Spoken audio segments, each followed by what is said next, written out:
கூட்டணி கட்சிகளால் தலைவர்களால் ஒருத்தரை வீழ்த்தி ஒருத்தரை வாழ்த்துறதல்ல. மக்களினுடைய அரசியல் விழிப்புணர்வுல இருந்தது. டேய் இவங்களை ஒழிக்கணும்டான்னு நினைச்சா ஒழிப்பான், வேணாம்னு நினைச்சா வேணும். இந்த நாட்டில் நான் சொல்றேன் உங்களுக்கு, திமுக வர வேண்டும் என்று யாரும் வாக்கு செலுத்துறது இல்லை. அதிமுக வர வேண்டும் என்று யாரும் வாக்கு செலுத்துறது இல்லை. திமுக வந்துடவே கூடாதுன்னு நினைச்சு அதிமுக போட்டாங்க. மறுபடியும் இன்னொரு தடவை அதிமுக வந்துடவே கூடாதுன்னு நினைச்சு திமுக போடுறாங்க. பிசாச விவாகரத்து பண்ணிட்டு பேய ஒரு 5 வருஷம் கல்யாணம் பண்றான். ஐயோ அப்படின்னு பேய விவாகரத்து பண்ணிட்டு மறுபடியும் பிசாச கல்யாணம் பண்றான். ஒரு குற்றம் பண்ணிடுறான் ஒருத்தன், மன்னருக்கு முன்னாடி போய் நிறுத்திடுறாங்க. இந்த தண்டனை 50 சவுக்கடி இல்லைன்னா 100 மிளகாய் சாப்பிடணும். அவன் என்ன சொல்றான், சவுக்கடி ரொம்ப கடுமையா இருக்கு, நான் மிளகாய் சாப்பிட்றேன் மன்னரேன்றான். சாப்பிட்றான்னா 10 மிளகாய்க்கு மேல கடிக்க முடியல, நாக்கு எரியுது, கண்ணு இல்லை, தண்ணி கொடுத்து தாங்க முடியல. நான் சவுக்கடியே வாங்கிக்கிறேன், சரி நடக்கட்டும் அப்படின்றாரு. சவுக்கடி வாங்குறான், 10 அடிக்கு மேல வாங்க முடியல சார், பிஞ்சு ரத்தமா ஓடுது. மண்ணா என்னால முடியல, நான் மறுபடியும் மிளகாயே சாப்பிட்றேன். 5 வருஷத்துக்கு ஒரு தடவை மிளகாய் கடி, 5 வருஷத்துக்கு ஒரு தடவை சவுக்கடி. இதான் என் இனத்துக்கு கிடைச்சிருக்கிற. புரியுதா உங்களுக்கு? இதுல மாறணும்னா திமுகங்கிறது ஒரு தீய ஆட்சி ஒத்துக்குருவோம், ஒழிக்கணும். யார வச்சுன்னு சொல்லுங்க.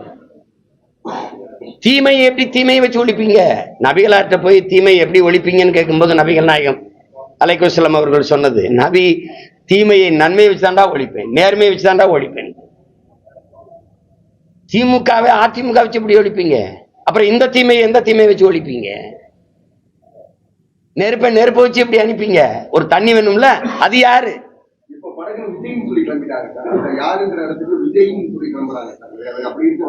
அது அப்பப்ப கிளம்பும், அதெல்லாம் நீங்க இங்க வந்துங்க.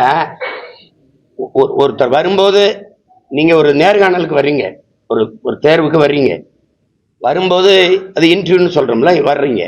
வரும்போது இன்னாரு மகன் நான் இன்னாரு சொல்லி அனுப்பியிருக்கிறாரு அப்படின்னா உங்களுக்கு ஒரு முன்னாடி உட்கார வச்சு நேரம் கொடுப்பாங்க, கேட்கலாம். அவ்வளவுதான். என்ன பதில் சொல்றீங்க, என்ன கருத்தை தூக்கிறீங்க, அதை வச்சுதான் அவங்க வெற்றி இருக்கு. இப்போ ஒரு திரைப்புகழ் பழக்குன்னு எங்களை போல பிள்ளைகளுக்கு இல்லாத ஒரு என்ன சொல்றது, ஒரு வெளிச்சம் இருக்குது, டக்குன்னு வெளிச்சம் இருக்குது.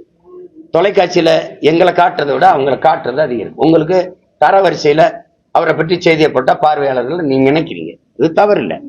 ஆனால் அவர் என்ன தத்துவத்தை வச்சு எந்த பிரச்சனைகளுக்கு மக்களுக்காக நின்று எவ்வளவு தூரம் யாரா இருந்தாலும் நின்று போராடுறத வச்சுதான் அரசியல் எதிர்காலம் இருக்கு. உடனுக்குடன் தெரிந்து கொள்ள கீழ்கண்ட கேபிள் மற்றும் டிடிஹெச் நெட்வொர்க்குகளில் எம் நாடு செய்தி தொலைக்காட்சியை காணுங்கள். பாதகம் செய்பவரை கண்டால் நாம் பயம் கொள்ளலாகாது பாப்பா, மோதி மிதித்து விடு பாப்பா, அவர் முகத்தில் உமிழ்ந்து விடு பாப்பா. அண்மை செய்திகளை உடனுக்குடன் தெரிந்து கொள்ள இணைந்திருங்கள் எம் நாடு தொலைக்காட்சியுடன்.